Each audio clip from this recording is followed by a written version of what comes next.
Assalamualaikum warahmatullahi wabarakatuh. Perkenalkan, kami dari kelompok 8 akan membuat video tentang testing dan implementasi pada sistem perpustakaan sekolah.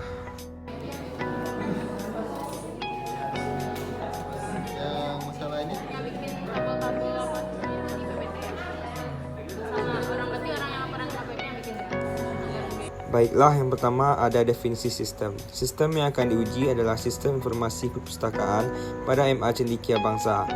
Sistem pengolahan data transaksi peminjaman, pengembalian, perpanjangan buku, dan pembuatan laporan harian, bulanan, ataupun tahunan. Dengan adanya sistem informasi perpustakaan, dapat memudahkan pengawas dalam merekap data-data siswa yang mengembalikan tepat waktu atau terlambat, dan dapat mencari buku apa saja yang tersedia di perpustakaan tersebut. Jika aplikasi atau program ini error, maka akan mengakibatkan hilangnya catatan peminjaman dan berdampak pada jumlah buku yang ada. Selanjutnya ada sumber daya manusia. Sumber daya manusia yang ada pada sistem ini yaitu ada petugas dan user yang memiliki pemahaman tentang antarmuka komputer serta pengoperasiannya. Kebutuhan antarmuka eksternal atau user interface. Yang pertama ada hardware interface, hardware atau perangkat keras komputer. Yang kedua ada software interface, yaitu istilah khusus untuk data yang diformat dan disimpan secara digital termasuk program komputer, dokumentasinya yang bisa dibaca oleh komputer. Selanjutnya ada functional requirement. Kebutuhan fungsional sistem merupakan jenis requirement yang berisi proses-proses yang harus dilakukan oleh sistem informasi yang harus ada di dalam sistem. Berikut beberapa kebutuhan fungsional dalam sistem informasi perpustakaan. Yang pertama ada use case diagram sistem informasi perpustakaan, yang kedua ada activity diagram, dan yang terakhir ada class diagram. Kemudian ada non-functional requirement. Kebutuhan non-fungsional merupakan kebutuhan yang mendukung dalam berjalannya fungsi-fungsi utama dari sistem informasi tersebut.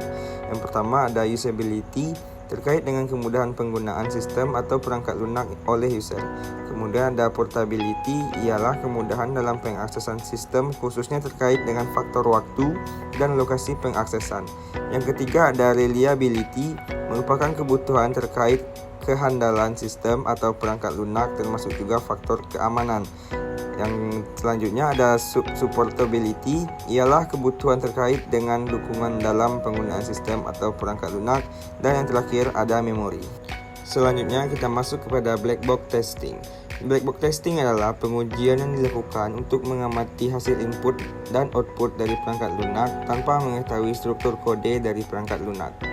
Berikut merupakan proses black box testing. tahap selanjutnya ada tahap pengujian aplikasi dengan cara black box. Yang pertama kita menguji sebagai admin. Pada pengujian pertama sebagai admin, kita yang diminta adalah login sebagai admin atau anggota. Maka masukkan ID dan password admin. Jika berhasil seperti tampilan berikut, maka hasil pengujian sesuai harapan dan kesimpulannya valid. Yang kedua, memilih menu data anggota. Test case-nya menambahkan data anggota. Maka kita akan menambahkan data anggota baru dengan menambahkan NIS mereka dengan sampel berikut.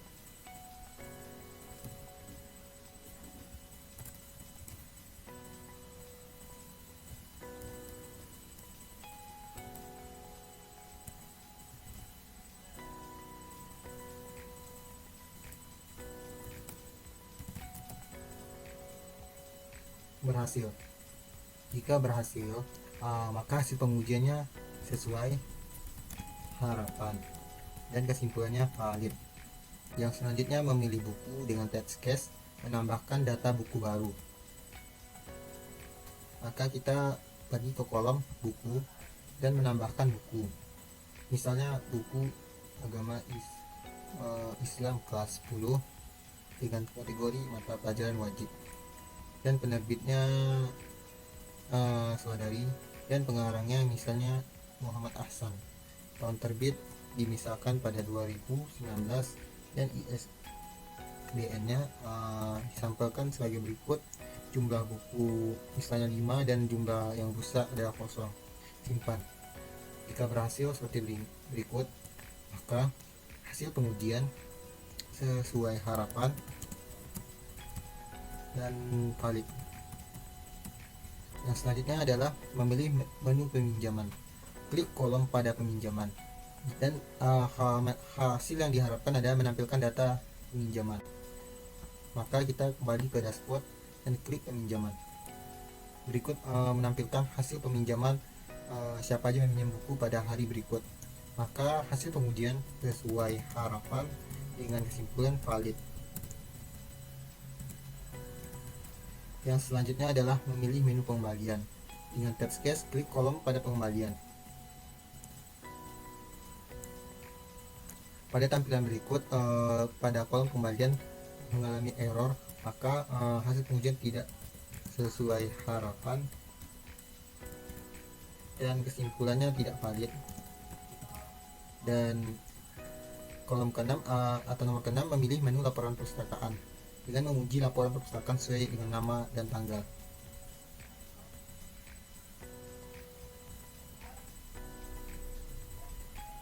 Misalnya kita memilih nama anggota dengan nama Vanessa, tampilkan data. Maka data tersebut menampilkan Vanessa meminjam buku dan tanggal peminjaman di hari berikut. Maka hasil sesuai harapan dan kesimpulannya valid. Selanjutnya kita login sebagai anggota.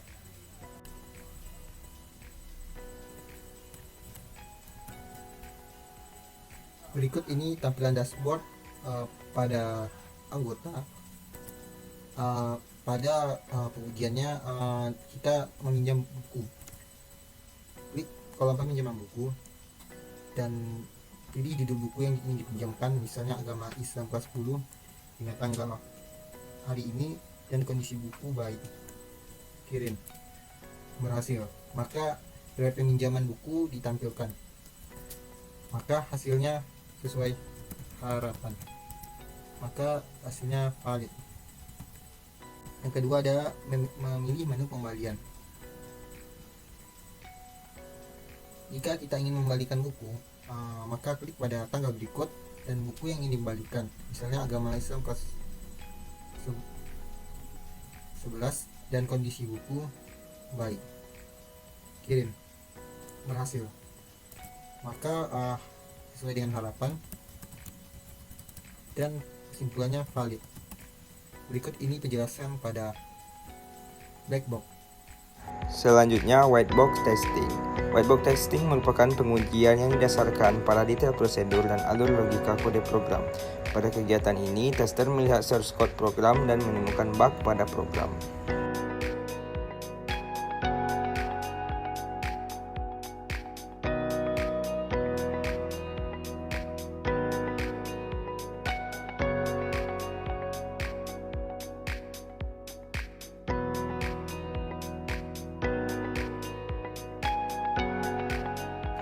Selanjutnya ada flow graph testing. Flow graph merupakan grafik yang digunakan untuk menggambarkan aliran kontrol dari sebuah program.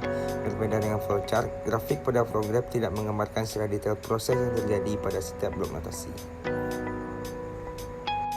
Kemudian ada cyclomatic complexity dari flow graph yang sudah tersedia. Cyclomatic complexity dari sebuah program dapat dibuat dengan menggunakan rumus di bawah ini. Selanjutnya ada daftar kegiatan seperti gambar di bawah. Selanjutnya ada timesheet yang merupakan diagram batangan yang terdiri dari sekumpulan garis-garis yang menunjukkan saat mulai dan selesai yang telah direncanakan. Seperti nama proyek Sistem Informasi Perpustakaan MA Cendekia Bangsa mulai dari tanggal 24 Desember sampai 27 Desember 2022. Ini merupakan gambar dari timesheet. Dan selanjutnya ada rincian anggaran biaya seperti gambar di bawah. Dan sekian dari kami kelompok 8 pada mata kuliah testing dan implementasi. Jangan lupa untuk like dan share video ini serta komen yang sangat bermanfaat. Terima kasih, kami sudahi dengan Assalamualaikum warahmatullahi wabarakatuh.